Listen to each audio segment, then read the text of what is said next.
मंगल हाथी नदी के किनारे पर रोज की तरह नहा रहा था। इसे नदी के ठंडे ठंडे पानी में नहाने से मजा आता था। तभी हाथी के पास छोटी चिड़िया पहुंची। वो काफी परेशान लग रही थी।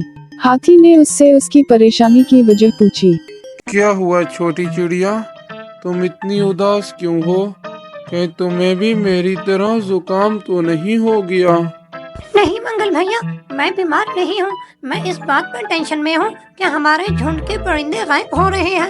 आज इसी बात पर हम सब इकट्ठा हो रहे हैं। ये तो वाकई टेंशन की बात है। मैं भी तुम्हारे साथ चलता हूँ। और दोनों परिंदों के दरमियान होने वाली मीटिंग में पहुंच गए। वहाँ हर तरह के परिंदे मौजूद थे। हाथी इतने सारे परिंदों को इकट्ठे देखकर समझ गया कि सूरत-ए-हाल परेशान कल है। सभी परिंदे सरदार परिंदे का इंतजार कर रहे थे। सरदार परिंदा काफी बूढ़ा था। सारे परिंदे इसका एहतराम करते थे। हर बात में सरदार की सलाह जरूर ली जाती थी। तमाम परिंदों को अब होशियार रहने की जरूरत है। हमारे बहुत से परिंदे दोस्त आज हमारे साथ नहीं हैं, बल्कि जो उन्हें ढूंढने गए वो भी लापता हो गए। क्या कोई उनके बारे में जानता है? लापता होने वाले सारे परिंदे मगरिब की तरफ गए हैं। उस तरफ एक खुशबूदार फूल है। परिंदे उसकी खुशबू सूंघते सूंघते उस तरफ चले जाते हैं और उसके बाद वापस कभी नहीं आते। और जो कोई भी उन्हें ढूंढने जाता है वो भी वापस नहीं आता। ऐसे तो हमें कभी पता नहीं चल सकेगा कि वहाँ क्या हो रहा है। लगता है ऊपर वाले को भी यही मंजूर है। अब तो इस मसले का कोई हल नजर नहीं आ रहा। आप परेशान ना हो, हम सभी इस परेशानी से निकलने के लिए कुछ न कुछ जरूर सोच लेंगे। तभी छोटी चिड़िया को प्लान आया और वो हाथी से कहने लगी। मंगल भाई, आपको तो जुकाम है और आप उन खुशबू को सूंघ भी नहीं सकते। आपको वहाँ जाकर पता करना चाहिए कि सारे परिंदे कहाँ जा रहे हैं। सिर्फ आप ही हमारी मदद कर सकते हैं मंगल भाई। सारे परिंदे छोटी चिड़िया के आइडिया पर रजामंद हो गए और हाथी भी वहाँ जाने को तैयार हो गया। मंगल हाथी जब वहाँ पहुँचा तो उसने देखा कि वहाँ पर बहुत सारे परिंदों के ढूंचे पड़े हैं। मंगल समझ गया ये सब ढूंचे उन लापता होने वाले परिंदों के ही है। अचानक ही हाथी को पास में बैठा सांप नजर आया। वो अपनी मुंह में परिंदे को निगल रहा था। हाथी इसे देखकर समझ गया कि ये सांप खुशबू का फायदा लेकर बेहोश होने वाले परिंदों को अपना शिकार बना रहा है। इसने जाकर इसको मारने की कोशिश की, मगर उससे पहले कि मंगल उस तक पहुंचता वो वहां से भागकर अपने बल में घुस गया। अब मंगल इसका कुछ नहीं बिगाड़ सकता था और वहां से वापस आ गया। फिर मंगल ने जाकर तमाम परिंदों को सारी बात बताई।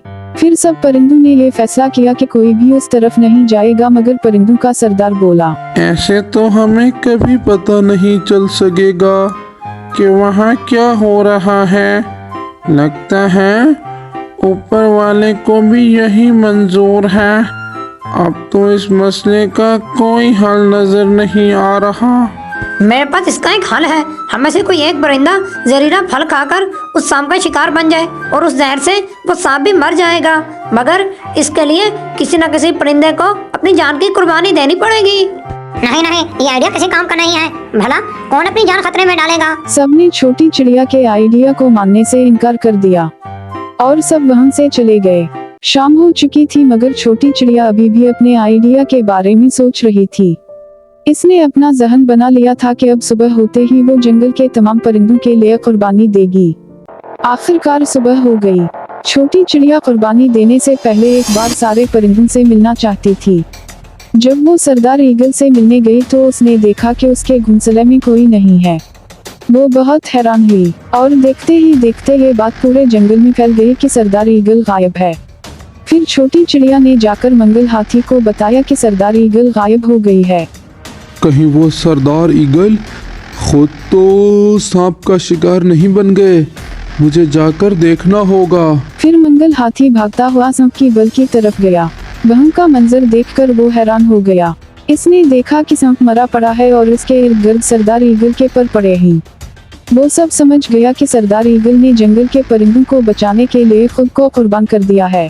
वो वापस आया और सब परिंदों को सारी बात बताई। परिंदे ये सुनकर बहुत उदास हुए और अफसोस करने लगे। इस तरह सरदार ईगल ने अपनी सरदारी का सबूत देते हुए जंगल के तमाम परिंदों को इस जहरीले सांप से बचा लिया। पुराने वक्तों की बात है, हरनपुर के जंगल में लाइन खान नाम का एक शेर रहता था। वो बहुत बूढ़ा हो चुका था और अब इसमें शिकार करने की भी ताकत नहीं बची थी।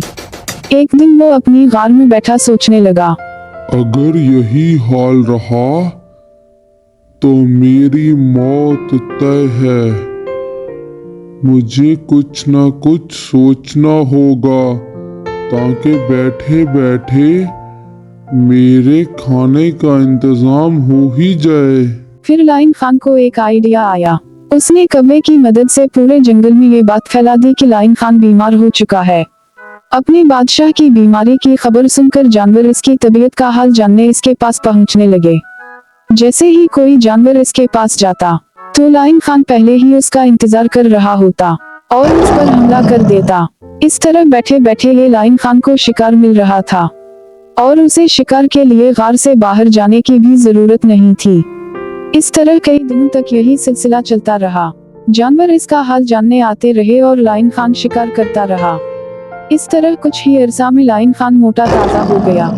एक सुबह एक लोमड़ी शेर से मिलने आई। लो बड़ी चालाक थी, इसलिए वो गार के अंदर नहीं गई। इसने बाहर से ही शेर से पूछा, लाइन खान, अब आपकी तबीयत कैसी है? तुम कौन हो मेरे जंगल के जानवरों में से? मैं बूढ़ा शेर तुमसे बाहर मिलने तक नहीं आ सकता दोस्त। देखो, अब तो मेरी बीनाई इतनी कमज़ोर हो गई है कि तुम्हें ठीक से देख भी नहीं सकता। तुम आओ और आखिरी दफ़ा मुझसे मिल लो। क्या पता कि मैं हूँ या सुबह तक ना हूँ। शेर ने बहाना बनाकर लोमड़ी को अंदर बुलाना चाहा, लेकिन जब शेर बोल रहा था तो लोमड़ी ने आसपास के नज़ारे देखकर और समझकर शेर से कहा, माफ कीजिए लाइन खान, आपकी गार के अंदर जाते हुए तो जानवरों के पैर हैं मगर बाहर आते हुए नहीं। इसका मतलब ये है कि जो कोई भी जानवर अंदर आ रहा है आप उसको अपना शिकार बना रहे हैं, और ये सब कुछ जानते हुए मैं तो अंदर हरगिज नहीं आऊंगी। मुझे माफ कीजिए लाइन खान, मैं तो अब चली। लोमड़ी ने जंगल में जाकर शेर की करतूत सब जानवरों को बताई। तो उस दिन के बाद कोई भी जानवर शेर से मिलने इसकी गार नहीं गया। इस तरह लोमड़ी ने न सिर्फ अपनी जान बचाई बल्कि जंगल के दूसरे जानवरों की जान भी बचा ली।